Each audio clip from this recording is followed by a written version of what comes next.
Leader K കരുണാകരന്റെ മകൾ പത്മജ വേണുഗോപാൽ ഇപ്പോൾ ബി.ജെ.പിയിൽ ചേർന്നതുമായി ബന്ധപ്പെട്ടാണ് വലിയ ചർച്ചാ വിഷയങ്ങൾ ഉണ്ടായിക്കൊണ്ടിരിക്കുന്നത്. എന്നാൽ യഥാർത്ഥത്തിൽ പത്മജയെ കോൺഗ്രസിനുള്ളിൽ നിന്ന് പുകച്ചു പുറത്തു ചാടിച്ചത് കരുണാകരന്റെ തന്നെ മകനായ കെ മുരളീധരനായിരുന്നു എന്ന് പറഞ്ഞാൽ നമുക്ക് നിഷേധിക്കാൻ കഴിയില്ല. കാരണം ഒരു വീട്ടിൽ നിന്ന് രണ്ടുപേർ ഇങ്ങനെ രാഷ്ട്രീയത്തിലേക്ക് കടന്നു വരണ്ട എന്ന് പണ്ടു മുതൽ തന്നെ നിലപാടെടുത്ത ഒരാളായിരുന്നു കെ മുരളീധരൻ. മാത്രമല്ല, കെ മുരളീധരന് കിട്ടിയ അത്രത്തോളം അവസരങ്ങൾ ഒരുപക്ഷെ പത്മജയ്ക്ക് ലഭിച്ചിരുന്നുമില്ല.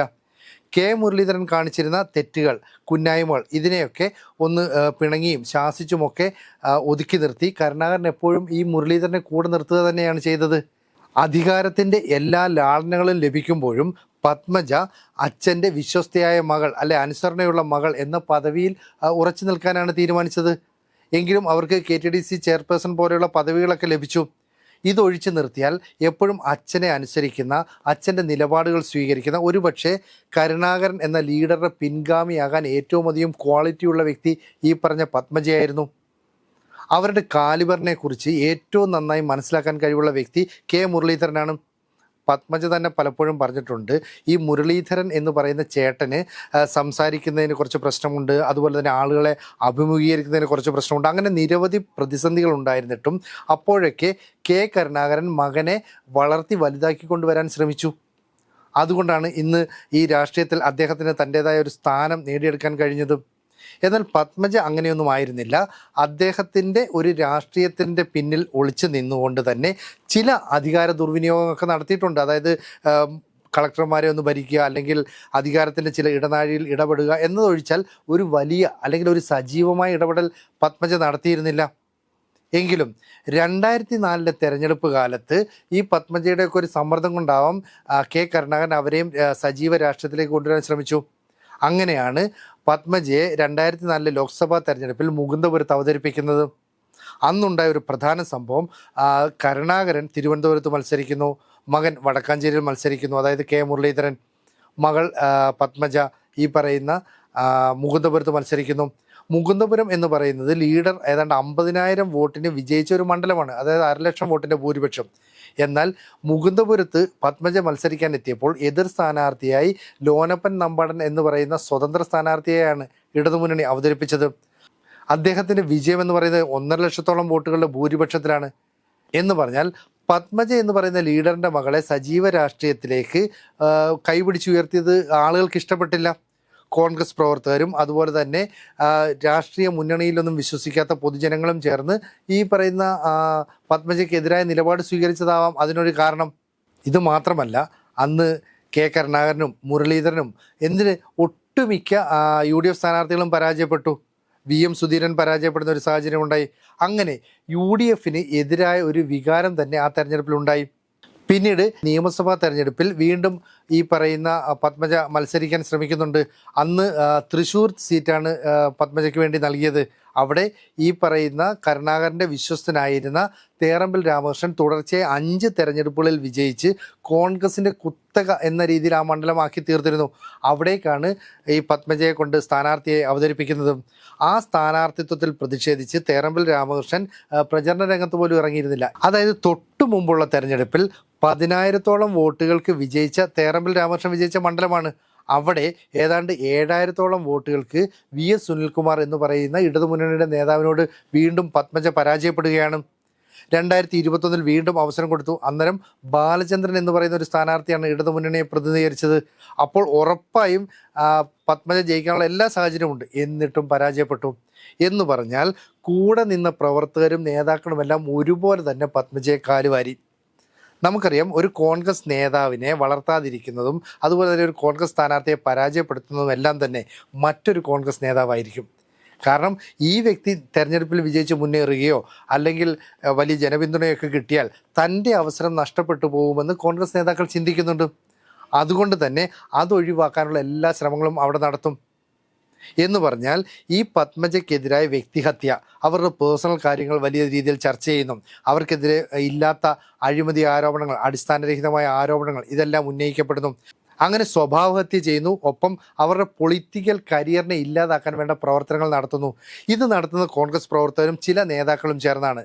എന്തിന് ഏറെ പറയുന്നു, കരുണാകരൻ ഒരു കാലത്ത് ഉറ്റ അനുയായികളെ പോലെ കൊണ്ടു നടന്ന നേതാക്കൾ ഉൾപ്പെടെ ഈ വെട്ടിനിരത്തലിൽ ഉൾപ്പെട്ടിട്ടുണ്ട്. ഇതൊക്കെ തന്നെ നേതാവ് എന്ന നിലയിൽ ഒരുപക്ഷെ കെ മുരളീധരനും അറിയാമായിരിക്കാം. അദ്ദേഹം ഇക്കാര്യത്തിൽ ഒരു എതിർപ്പും പ്രകടിപ്പിച്ചില്ല. മാത്രമല്ല കുറ്റകരമായ മൗനവും പാലിച്ചു. കാരണം പത്മജയുടെ തളർച്ച തൻ്റെ വളർച്ചയ്ക്ക് വഴിയൊരുക്കുമെന്ന് ഈ പറയുന്ന മുരളീധരൻ തിരിച്ചറിഞ്ഞു. അതായത് ചില ഇലകൾ വീണ് കഴിഞ്ഞാൽ മാത്രമേ മറ്റ് ചിലതിന് അത് വളമായി മാറുകയുള്ളൂ എന്നൊരു തത്വം അതാണ് മുരളീധരൻ സ്വീകരിച്ചത്.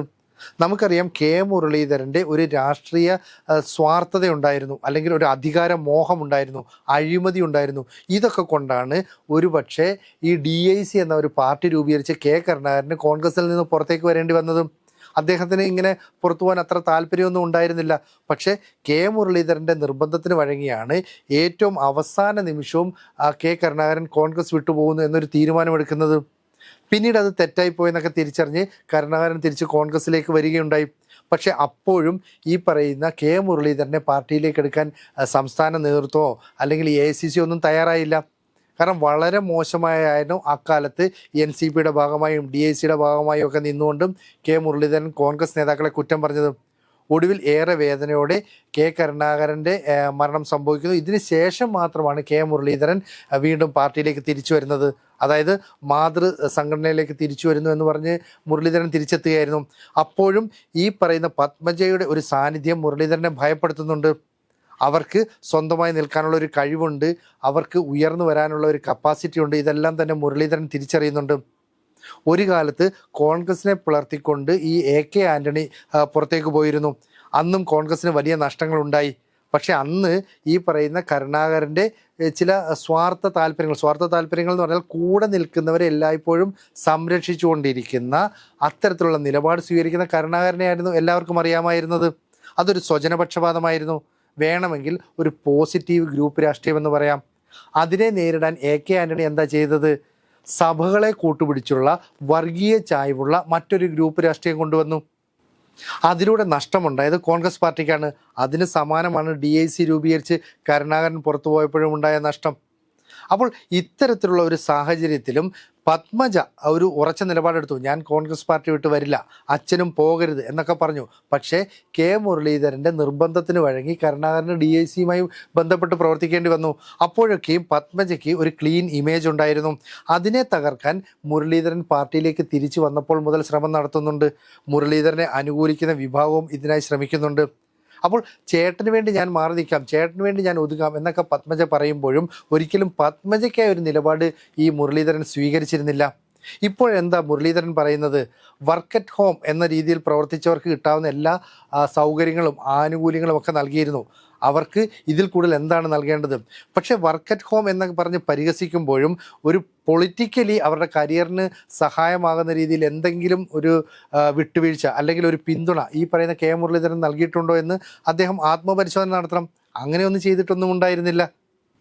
ഇങ്ങനെയൊക്കെ പറയാൻ കാരണം പത്മജയ്ക്കും ചില പദവികളൊക്കെ ലഭിച്ചിരുന്നു. അതായത് KPCC വൈസ് പ്രസിഡന്റ് ആക്കിയിരുന്നു, ജനറൽ സെക്രട്ടറി ആക്കി, അതുപോലെ തന്നെ രാഷ്ട്രീയകാര്യ സമിതിയിൽ അംഗമാക്കി.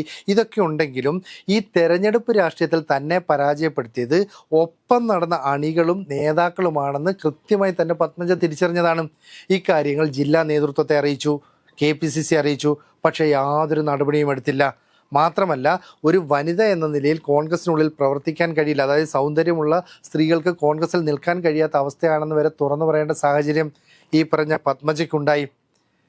ഒരുപക്ഷെ താൻ ആർക്കെതിരെയാണോ ആരോപണം ഉന്നയിച്ചത് അതേ വ്യക്തി നേതൃത്വം നൽകുന്ന ഘടകത്തിൽ ഈ പത്മജ പ്രവർത്തിക്കേണ്ട ഒരു സാഹചര്യം ഉണ്ടാകുന്നു. മാത്രമല്ല അവർ തെരഞ്ഞെടുപ്പിൽ മത്സരിക്കാൻ നിന്നപ്പോൾ ഈ പ്രിയങ്ക ഗാന്ധി ഇവിടെ വലിയ റോഡ് ഷോയ്ക്ക് വന്നു. അന്ന് അവർ സഞ്ചരിച്ചിരുന്ന അല്ലെങ്കിൽ ആ പ്രിയങ്ക സഞ്ചരിച്ച വാഹനത്തിൽ പോലും കയറ്റാതെ കോൺഗ്രസ് നേതൃത്വം ഈ പറയുന്ന പത്മജയെ മാറ്റി നിർത്തി. എന്ന് പറഞ്ഞാൽ കെ കരുണാകരൻ്റെ മകൾ എന്ന നിലയിൽ പത്മജ ഉയർന്നു വരുന്നതിനെ സഹിക്കാൻ കഴിയാത്ത നിരവധി നേതാക്കളുണ്ടായിരുന്നു. ഒരു കാലത്ത് രമേശ് ചെന്നിത്തല പിന്നിൽ നിന്ന് തന്നെ കുത്തി എന്ന രീതിയിൽ കരുണാകരൻ പറഞ്ഞിട്ടുണ്ട്. ശരിക്കും പറഞ്ഞാൽ മുന്നിൽ നിന്ന് കരുണാകരനെ കുത്തിയത് സ്വന്തം മകനായ കെ മുരളീധരൻ തന്നെയാണ്.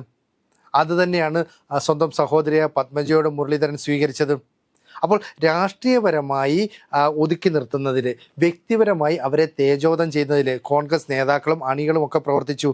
ഇതിൽ ഉൾപ്പെട്ടത് കരുണാകരൻ വളർത്തിക്കൊണ്ടുവന്ന ഒരു നേതൃനിര കൂടി ഉണ്ടായിരുന്നു. അപ്പോഴൊക്കെ ഒരു മൗനം പാലിച്ചുകൊണ്ട്, അല്ലെങ്കിൽ ഈ പറയുന്ന പത്മജയെ കൂടുതൽ താഴേക്ക് തള്ളിവിടാൻ കോൺഗ്രസ് പ്രവർത്തകർ ശ്രമിച്ചപ്പോൾ അതിന് ഒരു പരോക്ഷമായ പിന്തുണ നൽകുകയാണ് ഈ മുരളീധരൻ ചെയ്തത്. കാരണം എന്താ? പ്രീണന രാഷ്ട്രീയം കൃത്യമായി മുന്നോട്ട് കൊണ്ടുപോകാൻ അപ്പോഴേക്കും ഈ പറഞ്ഞ മുരളീധരൻ പഠിച്ചിരുന്നു. കെ കരുണാകരൻ എന്ന് പറഞ്ഞാൽ കേരള രാഷ്ട്രീയത്തിലെ ഒരു ഭീഷ്മാചാര്യൻ തന്നെയായിരുന്നു എന്ന് പറയാം. അദ്ദേഹത്തിന് കറകളഞ്ഞ ഭക്തി ഉണ്ടായിരുന്നു. അഴിമതി ആരോപണങ്ങൾ തൊട്ട് തീണ്ടിയിട്ടില്ല. അതായത് കൂടെ നിൽക്കുന്ന ആളുകളെ എപ്പോഴും പിന്തുണയ്ക്കുന്ന ഒരു സ്വജനപക്ഷപാതം ഉണ്ടായിരുന്നു. എന്നാൽ ഈ ഒരു ക്വാളിറ്റി ഒന്നും തന്നെ ഈ പറഞ്ഞ മുരളീധരന് അവകാശപ്പെടാനില്ല. അദ്ദേഹത്തിന് രാഷ്ട്രീയത്തോടുള്ള ഒരു ആർത്തി, അഴിമതി, സ്വന്തം കാര്യത്തിന് വേണ്ടി ന്യൂനപക്ഷങ്ങളെ പ്രീണിപ്പിക്കുന്ന നിലപാട്, ഇതൊക്കെയാണ് മുരളീധരൻ സ്വീകരിച്ചു വന്നതും. അതുകൊണ്ടാണ് ഇപ്പോൾ പറയുന്നത് ഇനി അവരുമായി, അതായത് സ്വന്തം സഹോദരിയുമായി ഒരു ബന്ധവുമില്ല. എൻ്റെ അച്ഛൻ മരിച്ചപ്പോൾ പൊതിഞ്ഞത് കോൺഗ്രസ് പതാകയാണ്, ഞങ്ങൾക്ക് അത്തരം ഒരു പാരമ്പര്യം അവകാശപ്പെടാനുണ്ട്, ഞങ്ങളാണ് ശരിയായ കക്ഷികൾ. ഈ പറയുന്ന പത്മജ വർഗീയ രാഷ്ട്രീയത്തിലേക്ക് പോയി, ഇനി അവരെ ഞങ്ങളുടെ കുടുംബവുമായി ഒരു ബന്ധത്തിനും അനുവദിക്കില്ല എന്നൊക്കെ പറയുന്നു. പക്ഷെ നമ്മളൊരു കാര്യം മനസ്സിലാക്കണം, ഈ മുരളീധരൻ നേരത്തെ NCPയിലും DICയിലും ഒക്കെ പോകുമ്പോഴും ഈ സമയം വരെ പത്മജ കോൺഗ്രസ് രാഷ്ട്രീയത്തിൽ അടിയുറച്ച് നിൽക്കുകയായിരുന്നു. പക്ഷേ മുരളീധരൻ്റെയും സഹോദരി, അല്ലെങ്കിൽ കെ കരുണാകരൻ്റെ മകൾ എന്ന നിലയിൽ അവർക്ക് രാഷ്ട്രീയത്തിൽ വലിയ പിന്തുണ കിട്ടാത്തത് കൊണ്ടാണ് ഉറപ്പായും ജയിക്കാവുന്ന സീറ്റുകളിൽ പോലും പത്മജയ്ക്ക് പരാജയപ്പെടേണ്ടി വന്നത്. അപ്പോൾ കൃത്യമായി സഹോദരിയെ വെട്ടിനിരത്തുന്നതിൽ മുരളീധരൻ ഒരു പങ്ക് വഹിച്ചിട്ടുണ്ട്. സഹായിക്കാവുന്ന ഒരു ഘട്ടത്തിലും മുരളീധരൻ സഹായിച്ചിട്ടില്ല.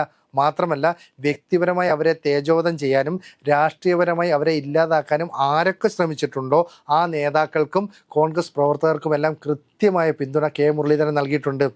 അപ്പോൾ ശരിക്കും പറഞ്ഞാൽ പത്മജയ്ക്ക് ഇത്തരത്തിൽ പാർട്ടി വിട്ടുപോയി BJPയിൽ ചേരേണ്ട ഒരു സാഹചര്യം ഉണ്ടാക്കി, അല്ലെങ്കിൽ ഒരു വാരിക്കുഴി തീർത്തത് സ്വന്തം സഹോദരനായ കെ മുരളീധരൻ തന്നെയാണെന്ന് പറഞ്ഞാൽ ഒട്ടും അതിശയോക്തിയില്ല.